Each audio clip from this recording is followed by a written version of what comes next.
सामने NTSC exam से जुड़े कुछ सवाल लेकर आई हूँ। मेरे साथ हैं एलएन जूनियर विंग के डायरेक्टर मिस्टर राज सर। सर, आपका बहुत बहुत स्वागत है। सर, पहला सवाल राजस्थान के अलवर जिले से निशा पूछती है, एनटीएससी एग्जाम कैसे आयोजित किया जाता है? निहारिका जी, जो बच्चा राजस्थान के अलवर से है निशा, मैं उसको और अपने तमाम दर्शकों को यहाँ बताना चाहूँगा कि ये जो एग्जाम एनटीएससी का होता है ये 2 सत्र पे आयोजित किया जाता है बच्चों। एक होता है स्टेट लेवल पर और सेकंड होता है नेशनल लेवल पर। जो स्टेट लेवल पर एग्जाम होता है इसमें जो है मैट और शेट आता है और सेम ऐसा ही जो है आपका नेशनल लेवल पे होने वाला है, पर वहाँ पे बच्चा तब जाता है जो बच्चा इसको स्टेट लेवल को क्वालिफाई कर ले। सर, अगला प्रश्न हरियाणा के पानीपत जिले से है।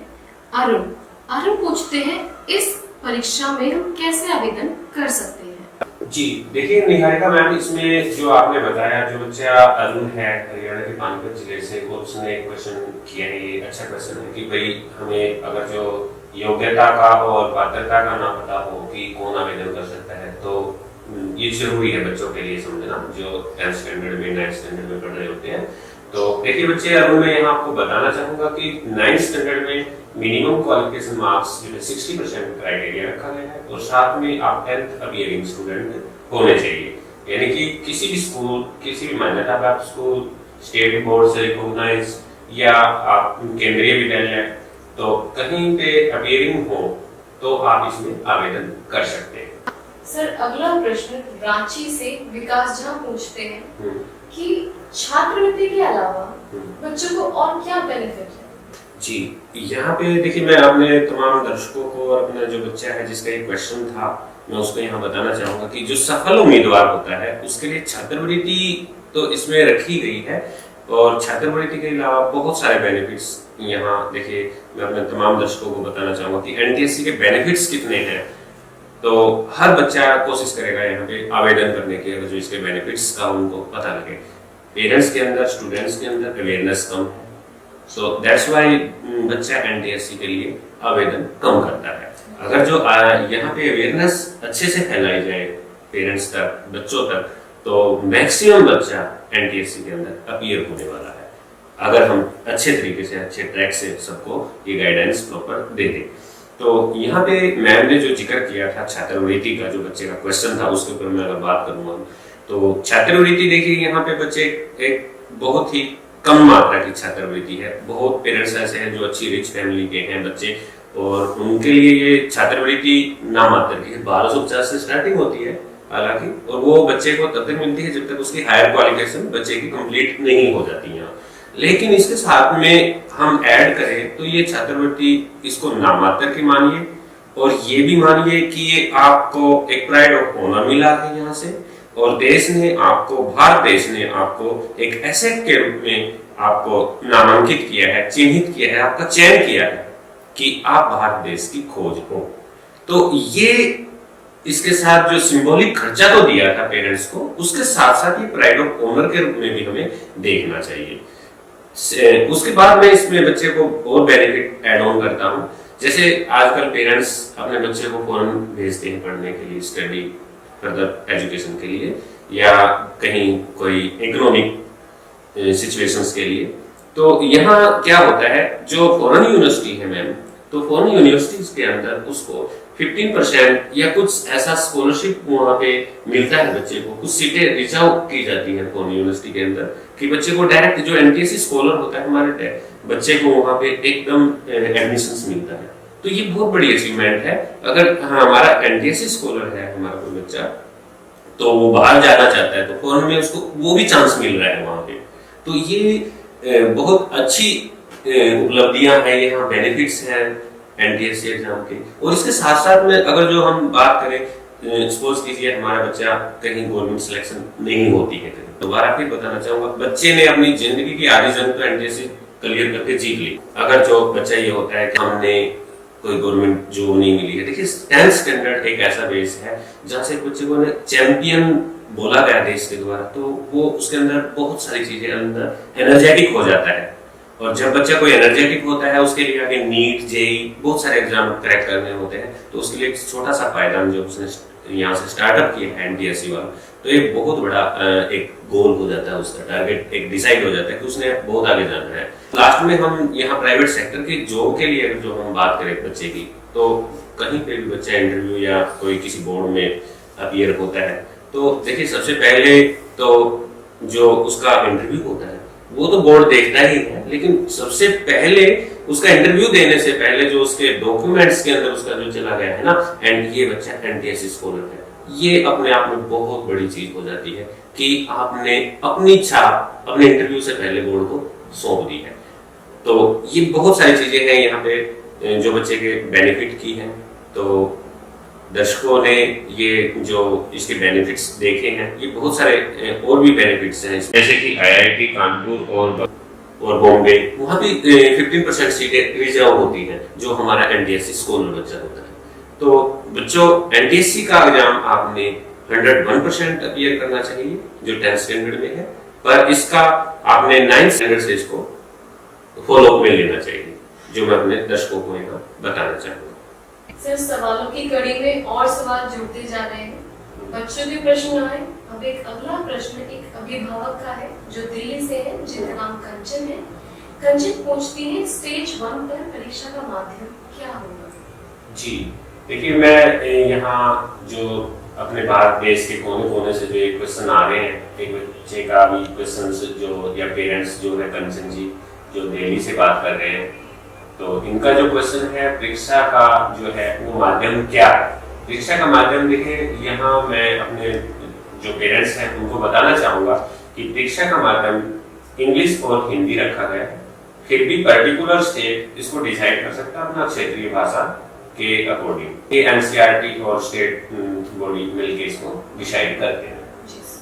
सर, अगला प्रश्न नव्या चंडीगढ़ से पूछती है, स्टेज 1 का पैटर्न क्या है? जो नव्या बच्चा है इसको यहाँ मैं बताना चाहूंगा कि जो एनटीएससी एग्जाम स्टेज 1 होता है उसका पैटर्न मैथ और सेट पे आधारित होता है और ऑब्जेक्टिव टाइप पेपर होने वाला है। मैथ जो है पेपर बच्चे यहाँ पे 100 मार्क्स का आता है, ड्यूरेशन मिलती है इस एग्जाम की 120 मिनट, और इस एग्जाम के तुरंत 1 घंटे बाद आपका सेट वाला एग्जाम होगा, जो कि सेट के अंदर क्या क्या चीजें आएंगी, सेम पेपर, ऑब्जेक्टिव टाइप होना है, और साइंस, एसएसटी और मैथमेटिक्स यहाँ पे आने वाला है। साइंस आपका 40 marks, SST same social study यहाँ पे 40 मार्क्स, और मैथ जो है 20 मार्क्स का आने वाला है। तो यहाँ मुझे उम्मीद है हमारा जो नव्या बच्चा है उसके डाउट क्लियर हो गया होगा। सर, अगला सवाल जुड़ गया है हमारे साथ कृष्णा जो हरिद्वार से। बच्चा पूछता है क्या इस एग्जाम में कोई नेगेटिव मार्किंग है? जी निहारिका मैम, जो ये बच्चा कृष्णा है, मैं यहाँ इसको बताना चाहूंगा कि इस एग्जाम के अंदर कोई नेगेटिव मार्किंग नहीं है। और देखिए बच्चे अगर जो इसमें नेगेटिव मार्किंग आ जाती है तो इंस्ट्रक्शन के अंदर, पेपर के अंदर, वो हम जैसे पेपर ओपन करते हैं तो वहां पे हमें रीड आउट करने को मिल भी जाती है। अगर जब आपकी बात करें हम नेगेटिव मार्किंग नहीं है, तो ये बच्चों के लिए खुशखबरी है, एक अच्छी खुशी की बात है कि आपने कोई क्वेश्चन छोड़ के नहीं आना। किसी क्वेश्चन को 60-40 के रेशो में अगर आपको डाउटफुल है तो आपने उसको सर्कल करके आना है, ताकि आपका ठीक होता है तो आपको मार्क्स मिलते हैं, अगर नहीं भी ठीक होता है तो आपका मार्क्स कटेंगे नहीं, किसी और नेगेटिव नहीं होंगे, मतलब तो उसी पर्टिकुलर क्वेश्चन पे आपके मार्क्स कम हो सकते हैं। तो किसी भी बच्चे को कोई भी क्वेश्चन छोड़कर नहीं आना है, चाहे उस पे आपको कितना भी डाउट है, एटलीस्ट उसको सर्कल कर करना है। जी जी। अगला प्रश्न पुलकित जो गोवा से है, ये बच्चा पूछता है इस एग्जाम में बैठने की पात्रता क्या है? ओके, देखिए जो बच्चा पुलकित है गोवा से, उसने जो ये क्वेश्चन किया है कि ये बहुत अच्छा क्वेश्चन है। कई दफा बच्चा ऐसा होता है 10th स्टैंडर्ड में पढ़ रहा होता है और वो एग्जाम को इसमें आवेदन कर लेता है, पर कई दफा कुछ बच्चों का इसमें रिजेक्शन हुआ है आवेदन। वो रिजेक्शन क्यों हुआ है वो मैं यहाँ बताना चाहूंगा अपने जो तमाम दर्शक हैं उनको, कि 9th स्टैंडर्ड में आपके बच्चे का 60% मार्क्स होना अनिवार्य है। अगर 9th स्टैंडर्ड में बच्चे का 60% मार्क्स है और 10th में वो किसी भी सीबीएसई या स्टेट बोर्ड से रिलेटेड किसी स्कूल में पढ़ रहा है तो वो बच्चे इसमें आवेदन कर सकता है। सर, अगला क्वेश्चन अभिनव मुंबई महाराष्ट्र से। बच्चा पूछता है कि अगर मैंने स्टेज 1 की परीक्षा पास कर ली है तो अब स्टेज 2 का प्रोसेस क्या है?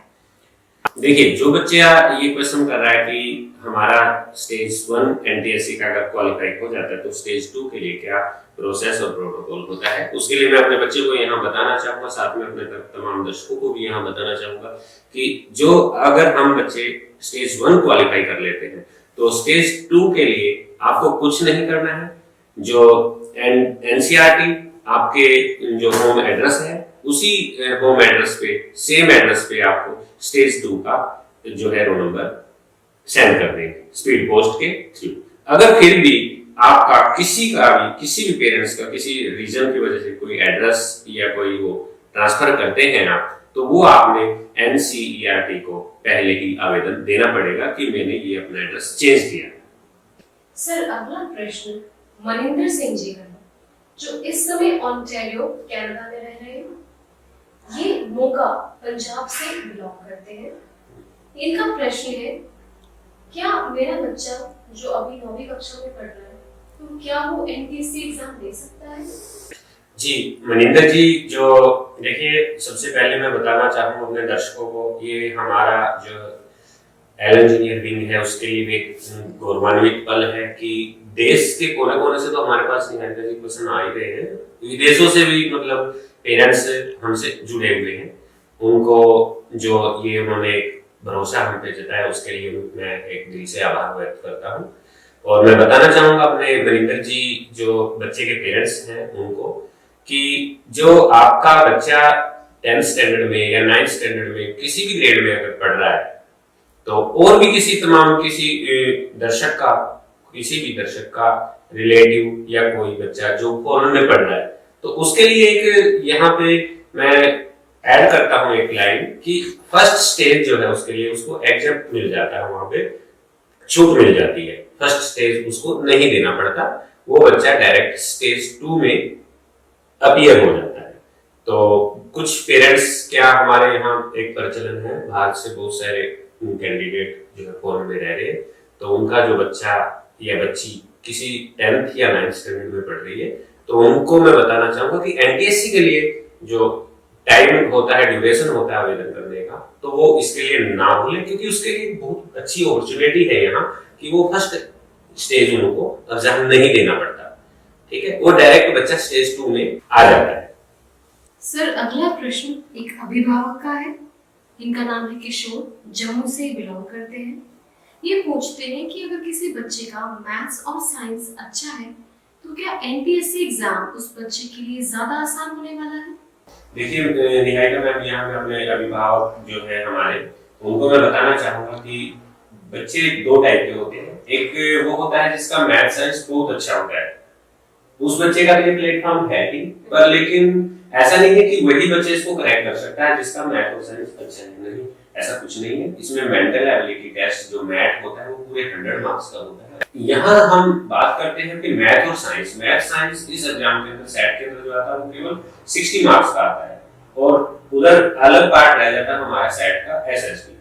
मैथ और एसएसटी को मिलाए तो यहाँ पे 140 मार्क्स बन जाते हैं।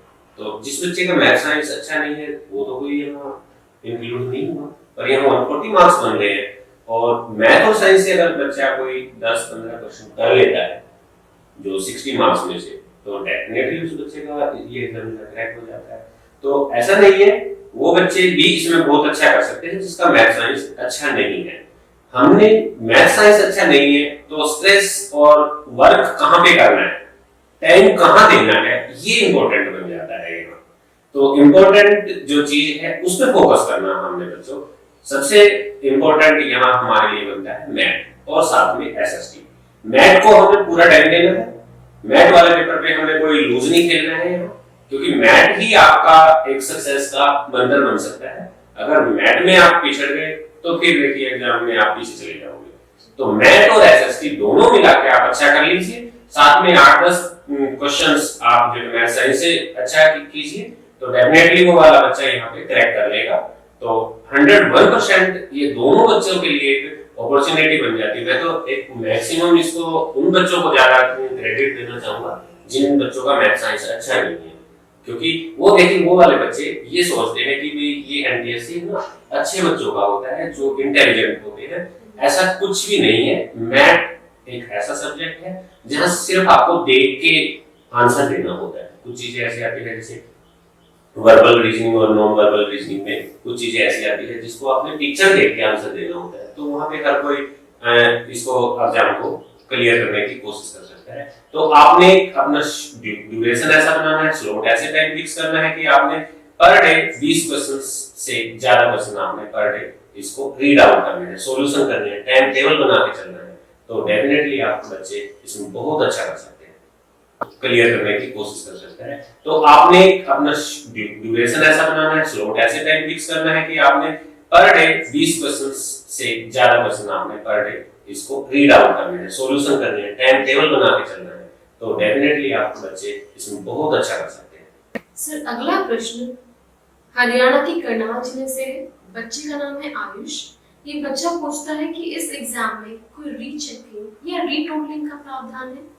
जी निहारिका मैम, यहाँ जो आयुष बच्चा है मैं उसे बताना चाहूंगा कि इस एग्जाम के अंदर बच्चे कोई रीचेकिंग या रीटोटलिंग का प्रावधान नहीं रखा गया, क्योंकि आप जो ओएमआर शीट जो सर्कल करके आते हैं वो एक कंप्यूटराइज्ड मशीन के द्वारा चेक होते हैं और उसमें अभी तक ऐसा कोई प्रावधान नहीं रखा गया है। आप उस पे मत फोकस कीजिए कि रीचेकिंग या रीटोटलिंग तक मुझे जाना पड़े।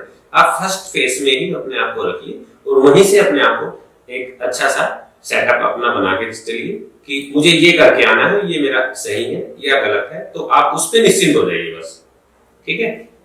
तो लास्ट में हमने उस पे नहीं जाना है कि हमारा ये नंबर बढ़ सकता है या घट सकता है। सर आपने मेरे तमाम सवालों के ये जवाब दिए और अब एक और सवाल जो अधिकांश पेरेंट्स और बच्चों का है कि एनटीएससी एग्जाम की तैयारी कैसे करें। तो एलन जूनियर विंग की तरफ से मैं आपको बताना चाहती हूँ, एलन जूनियर विंग 75 लेक्चर्स में आपको ग्रेड 9 और ग्रेड 10 दोनों की ही तैयारी करवाएगा। 75 लेक्चर्स यानी कि विद इन 2 मंथ्स में आप इस एग्जाम की जो प्रिपरेशन है वो कर पाएंगे। For more information log on to www.alanjuniorwing.com। Thank you so much sir. Thank you. और मेरे अभिभावक और जो दर्शक हैं जो हमसे जुड़े हुए थे लगातार, मैं उनको भी एक बार अगेन थैंक यू कहना चाहूंगा। Thank you sir.